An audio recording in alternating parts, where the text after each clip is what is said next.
Hi, this is Tony Tittle from Energy Fitness. I want to talk about the latest science with fascia. So the matrix-like stuff in between your cells is called the interstitium. They've actually discovered it's an organ, so they're calling the interstitium your organ, and it by far exceeds your skin. So no longer is the skin the largest organ. The interstitium makes up 20% of the body's matrix between the cells and the fascia, and the skin is only 20%. So what does that mean? That means we need to keep our fascia healthy to be able to be moving well. So the old terms of, I need to work out some adhesions or some knots in the fascia. It is that you are trying to improve glide and slide, which means that there's hyaluronic acid underneath there, and so the more that you move and the better that you move, then you're getting that smooth glide. So a lot of times when you have an injury or pain somewhere, it's kind of compressed. You have the deep layers and the superficial layers of the fascia. So what happens is then it kind of doesn't move as well. So it takes 2,000 pounds of torque to actually make a difference in the fascia. So obviously we can't just do that foam rolling. So you need to do it, a few times a week. And also, what do you think is the pain level on a scale of 1 to 10 to actually make a difference? Like science shows, they've done research studies on this. It's 7. So 7 out of a scale of 1 to 10 of how uncomfortable it needs to be. What's the dosage? That means how long? 90 seconds. So you need 90 seconds to really make a difference. So just count, put a timer on.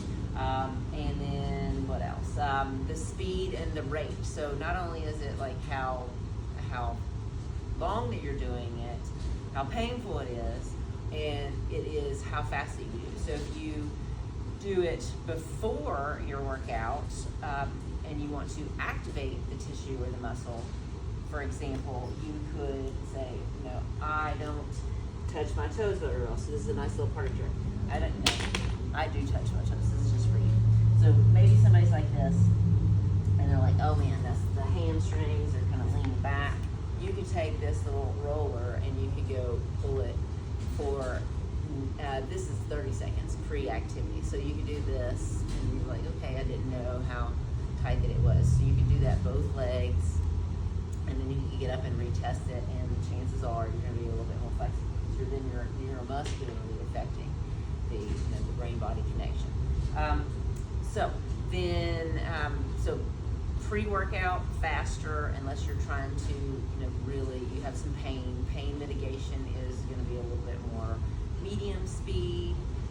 And then post-recovery, so that's the big thing of the past several years, pretty much since 2000, is post-recovery workout. So it needs to be, if it's deep, it's going to be deep and slow. So you're down-regulating the nervous system.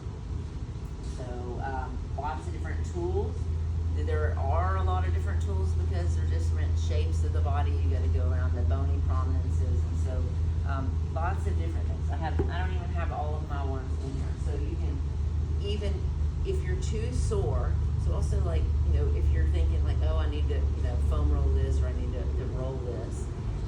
Once you start backing away, that's going to be a 10, obviously. So when I do massages for people, I have to watch their body bracing. We don't want to close off the body and have it not be responsive. But you could also just go here. You can move it. I don't find that I can put enough pressure to be able to do that. You can put it up against the wall. You can put it back against the wall. You can use vibrating foam rollers for attacking the neuromuscular system. This is one of my favorites.